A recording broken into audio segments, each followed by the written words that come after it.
Hello colleagues, our discussion this week is about non-parametric test, and our question invites us to describe when a non-parametric test should be used. First and foremost, we use a non-parametric test when data does not follow a normal distribution. For instance, when it contains outliers that could impact the results of parametric tests. Secondly, a non-parametric test is appropriate for a small sample sizes, generally that is fewer than 30 observations. Since the typical assumptions about normality does not hold. Additionally, non-parametric tests are ideal for ordinal data and ranked data, where the values have an order but are not homogeneous. For instance, in surveys where a respondent is required to answer, I disagree, I agree, I strongly agree, then such kind of a survey requires non-parametric tests. Finally, if the assumptions required for a parametric test, such as equivariances between groups, are not are violated, then a non-parametric tests offer a more reliable and robust alternative. Our second question invites us to provide one example of a non-parametric test that can be used, and then to describe the sample type and equivalent parametric test. The most common example of a non-parametric test is a man-Whitney U-test, which is used to compare the distribution of a continuous outcome between two independent samples.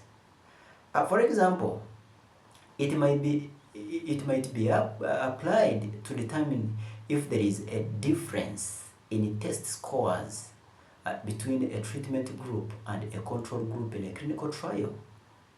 Then the man-Whitney U test is the non-parametric counterpart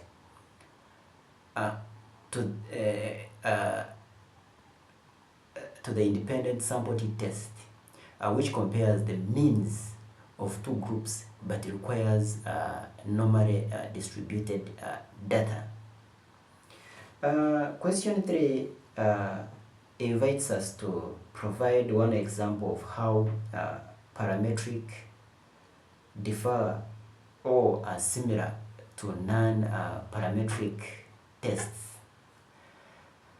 Well, parametric and non-parametric tests, we must agree that they share a similar structure in hypothesis testing, and this structure they both involve defining null and alternative hypothesis.